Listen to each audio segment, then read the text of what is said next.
आप है class 12th में और आप लोगों की अभी कोई तैयारियां नहीं हो चुकी है तो टेंशन मत लीजिए। हम इस वीडियो के अंदर लेकर आ गए हैं पूरा पेपर में छपने वाला प्रश्न जो आप लोगों को बोर्ड एग्जाम में लड़ने वाला प्रश्न है। और आप लोगों को इस वीडियो के बाद कोई भी समस्या जो है ना बोर्ड एग्जाम में नहीं आने वाली है। चलिए करते हैं हिंदी का मोस्ट इंपोर्टेंट प्रश्न, और वीडियो को स्किप मत कीजिए, लास्ट तक देखिए और पूरी तैयारियां जो है जोर शोर से कीजिए। ओके बाबू, तो देखिए यहाँ पर हमारा पहला नंबर प्रश्न क्या कह रहा है कि हिंदी साहित्य का स्वर्ण युग किसे कहा जाता है। ये आप लोगों को बताना है कि हिंदी साहित्य का जो स्वर्ण युग है ना वह किसे कहा जाता है। काफी महत्वपूर्ण प्रश्न है यहाँ पर।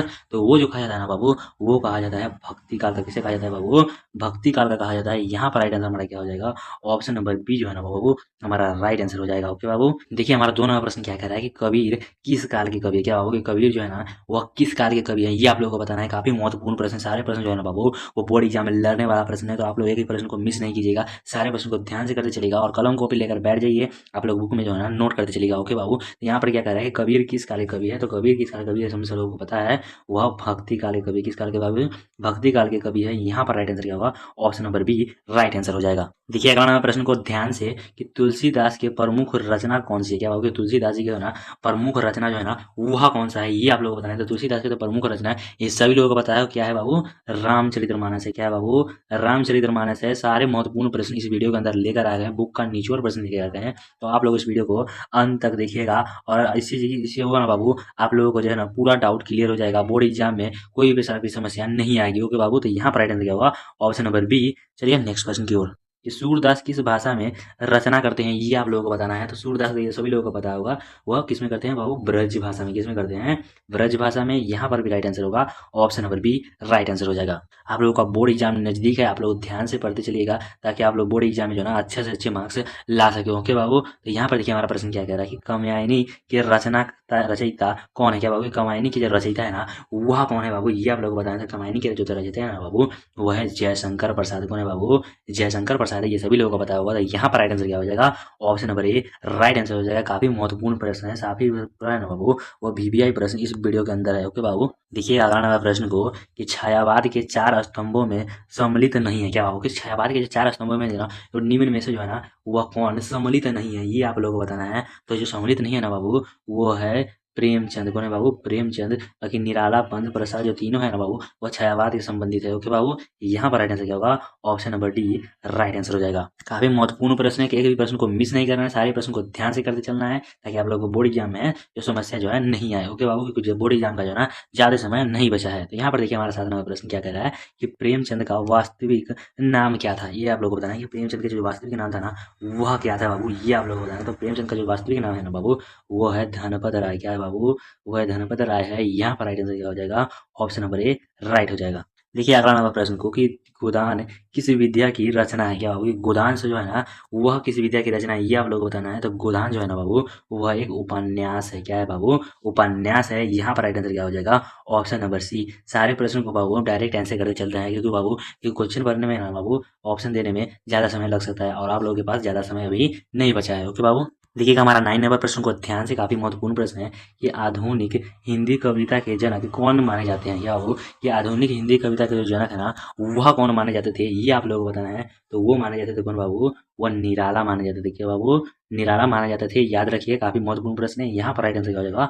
Option number A right answer हो जाएगा। देखिएगा 10 नंबर प्रश्न को ध्यान से कि महादेवी वर्मा किस विद्या के लिए प्रसिद्ध है। क्या बाबू कि महादेवी वर्मा जो है ना वह किस विद्या के लिए जो है ना वो प्रसिद्ध है। तो वो प्रसिद्ध है बाबू हमारे कविता के लिए। किसे बाबू? कविता के लिए प्रसिद्ध है। महादेवी वर्मा किसके लिए फेमस है? कविता के लिए। यहाँ पर राइट आंसर क्या होगा? Option number C right answer हो जाएगा।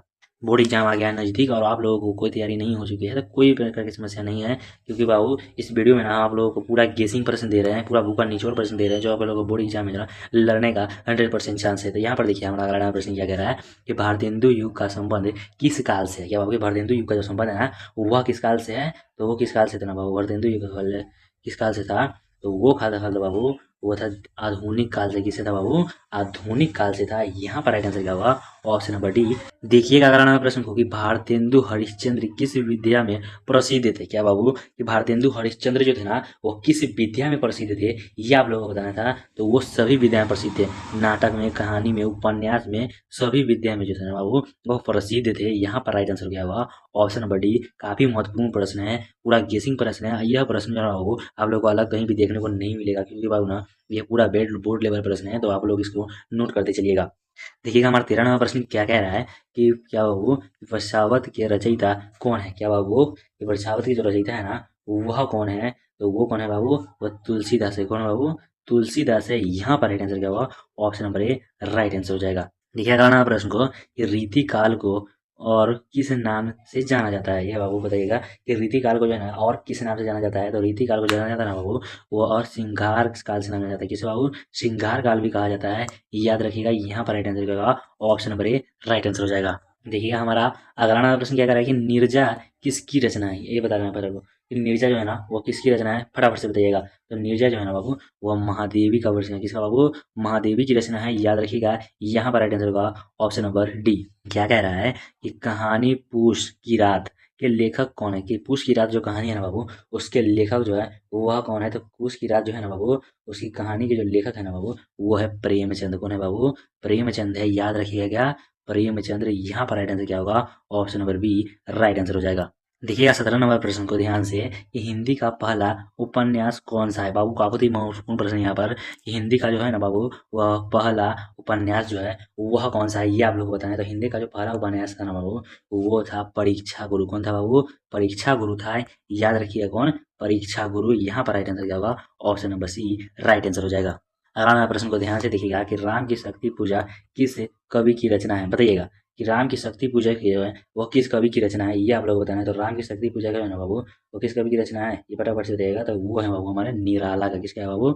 निराला जी का है। यहाँ पर राइट आंसर क्या होगा? Option number C. देखिएगा 19 नंबर प्रश्न को ध्यान से कि अवधी भाषा के प्रमुख कवि कौन सा है? काफी महत्वपूर्ण प्रश्न है यहाँ पर कि अवधी भाषा के प्रमुख कवि कौन है? ये तो सभी लोगों को पता है। वो है बाबू हमारे तुलसीदास। कौन है बाबू? तुलसीदास है। यहाँ पर राइट आंसर क्या होगा? Option number B right answer हो जाएगा। अगला नंबर प्रश्न को कि बिहारी शतसई किस काल की रचना है? कि बिहारी शतसई जो है ना वह किस काल की जो रचना है ये आप लोगों को बताना है। तो वो है बाबू हमारे किस काल के? तो वो रीति काल के हैं। किस काल के बाबू? रीति काल के। याद रखिएगा यहाँ पर राइट आंसर क्या होगा? Option number B right answer हो जाएगा। देखिएगा कि निराला का वास्तविक नाम क्या था? क्या बाबू कि निराला का जो वास्तविक नाम था वह क्या था? ये प्रश्न जो है ना बाबू बोर्ड एग्जाम में बार बार पूछा जा रहा है कि निराला का जो वास्तविक नाम था वह क्या था? तो याद रखिएगा वो था बाबू सूर्यकांत त्रिपाठी। क्या था बाबू? सूर्यकांत त्रिपाठी। काफी बच्चों को ये पता होगा कि इस निराला जी का जो वास्तविक नाम था वो क्या था बाबू? सूर्यकांत त्रिपाठी। याद रखिएगा यहाँ पर राइट आंसर क्या होगा? Option number A. देखिए हमारा 22 नंबर प्रश्न कि रामधारी सिंह दिनकर किस रस के कवि थे? क्या बाबू रामधारी सिंह दिनकर जो थे ना वह किस रस के कवि थे? तो वे थे बाबू वीर रस के। किसके बाबू? वीर रस के कवि थे। यहाँ पर राइट आंसर क्या होगा? Option number C right answer हो जाएगा। Option number C. देखिए आपका 23 नंबर प्रश्न क्या कह रहा है कि उर्वशी किसकी रचना है? क्या होगी उर्वशी किसकी रचना है? ये तो सभी लोगों को पता है कि उर्वशी जो किसकी रचना है वह दिनकर जी की रचना है। किसकी बाबू? दिनकर जी की। यहाँ पर राइट आंसर क्या होगा? Option number A right answer हो जाएगा। देखिए 24 नंबर प्रश्न को ध्यान से कि कहानी ईदगाह का प्रमुख पात्र कौन सा है? जो ईदगाह कहानी है ना बाबू उसका प्रमुख पात्र कौन सा है बताइएगा। तो उसका जो प्रमुख पात्र है ना बाबू वो है हमीद। कौन है बाबू? हमीद है। आप लोगों को पता होगा। यहाँ पर राइट आंसर क्या होगा? Option number B right answer हो जाएगा। यहाँ पर देखिएगा हमारा अगला प्रश्न क्या कह रहा है कि साकेत के रचयिता कौन है? क्या बाबू? साकेत जो है ना उसके रचयिता कौन है? तो उसके रचयिता तो आप लोगों को पता होगा वो है प्रसाद। कौन है बाबू? प्रसाद है। यहाँ पर राइट आंसर क्या होगा? Option number C right answer हो जाएगा। इस वीडियो को देखने के बाद ना बाबू आप लोगों को बोर्ड एग्जाम में जो है ना किसी प्रकार की समस्या नहीं आने वाली है क्योंकि बाबू ना बोर्ड एग्जाम का जो ज़्यादा समय नहीं बचा है और आप लोगों की तैयारी अगर वीक है तो कोई दिक्कत नहीं है। आप लोग इस वीडियो को अंत तक देख लीजिए और हमारे क्लास के साथ ऐसे जुड़े रहिए। आप लोगों की पूरी तैयारी जो है ना वो अच्छे तरीके से हो जाएगी। क्योंकि बाबू तो यहाँ पर देखिए हमारा अगला प्रश्न क्या कर रहा है कि हिंदी नाटक के जनक किसे माना जाता है? क्या बाबू? हिंदी नाटक के जो जनक है ना वह किसे माना जाता है ये आप लोग बताना है। तो हिंदी नाटक के जो जनक है वह किसे माना जाता है? तो वो माना जाता है बाबू भारतेंदु को। किसको माना जाता है? भारतेंदु को माना जाता है। याद रखिएगा यहाँ पर देखिएगा राइट आंसर हो जाएगा ऑप्शन नंबर बी। देखिए 27 नंबर प्रश्न को ध्यान से कि मधुशाला के कवि कौन है? तो मधुशाला के जो कवि है ना बाबू वो है हरिवंश राय बच्चन। कौन है बाबू? हरिवंश राय बच्चन। यहाँ पर राइट आंसर होगा ऑप्शन नंबर ए। ये 28 नंबर प्रश्न को कि आधुनिक कहानी के प्रवर्तक कौन माने जाते हैं? आधुनिक कहानी के जो प्रवर्तक है वह कौन माने जाते हैं बाबू? तो वो जो माने जाता है ना बाबू वो माने जाते हैं प्रेमचंद। कौन माना जाता है? प्रेमचंद। याद रखिएगा यहाँ पर राइट आंसर होगा option number A. Without option हम आप लोगों को डायरेक्ट आंसर करते चल रहे हैं ताकि आप लोगों को ज़्यादा समय नहीं लगे। ओके बाबू तो यहाँ पर देखिए हमारा अगला प्रश्न कि गीतांजलि के रचयिता कौन है? कि बाबू कि गीतांजलि की जो रचयिता है वह कौन है? तो गीतांजलि के रचयिता हम लोगों को पता है वो है टैगोर। कौन है बाबू? टैगोर है। यहाँ पर राइट आंसर होगा ऑप्शन नंबर ए। देखिएगा 30वें नंबर प्रश्न को ध्यान से, काफी महत्वपूर्ण प्रश्न है यहाँ पर कि मैथिली शरण गुप्त किस युग के कवि है। क्या बाबू, मैथिली शरण गुप्त जो है ना किस युग के कवि हैं बताइएगा। तो वो है बाबू हमारे द्विवेदी युग के कवि। कौन है बाबू, द्विवेदी युग के कवि है। काफी महत्वपूर्ण प्रश्न है, काफी वीवीआई प्रश्न है, तो आप लोग इसे नोट कर दीजिएगा। ओके बाबू, यहाँ पर आइटम देगा ऑप्शन नंबर बी। देखिए हमारा 31वां प्रश्न क्या कह रहा है कि यशोधरा, क्या बाबू यशोधरा किसकी रचना है। क्या बाबू यशोधरा जो है ना वो किसकी रचना है। तो यशोधरा जो रचना है ना बाबू वो है मैथिली शरण गुप्त का है। किसका बाबू, मैथिली शरण गुप्त का है। यहाँ पर राइट आंसर होगा ऑप्शन नंबर सी। देखिए 32वां प्रश्न हमारा क्या कह रहा है कि कविता क्या है, निबंध के लेखक कौन है। क्या बाबू कविता क्या है, जो निबंध है ना उसके लेखक कौन है। तो उसके जो लेखक है ना बाबू वो है आचार्य रामचंद्र शुक्ल है। कौन है बाबू, आचार्य रामचंद्र शुक्ल है। याद रखिएगा यहाँ पर राइट आंसर होगा ऑप्शन नंबर ए, याद रखिएगा। ओके बाबू, काफी महत्वपूर्ण प्रश्न है इस वीडियो के अंदर, पूरा महत्वपूर्ण प्रश्न आप लोगों के लिए लेकर आ रहे हैं ताकि आप लोगों को बोर्ड एग्जाम में जो है किसी प्रकार की समस्या नहीं आए। और आप लोग लास्ट में बताइएगा कि आप लोग जो है कितने प्रश्न को सही कर पाए, ताकि हम लोग को पता चल सके कि आप लोग की अभी कैसी तैयारी हो चुकी है, और हम उसी प्रकार से आप लोगों को क्वेश्चन जो है लाते रहेंगे। देखिए हमारा 33वां प्रश्न को ध्यान से कि हिंदी साहित्य का पहला इतिहास किसने लिखा। हिंदी साहित्य का जो पहला इतिहास है वह किसने लिखा था, ये आप लोगों को पता होना चाहिए। तो इसको लिखा था ना बाबू, वो लिखा था शुक्ल जी। किसने, शुक्ल लिखे थे। यहाँ पर राइट आंसर होगा option number A, right answer हो जाएगा।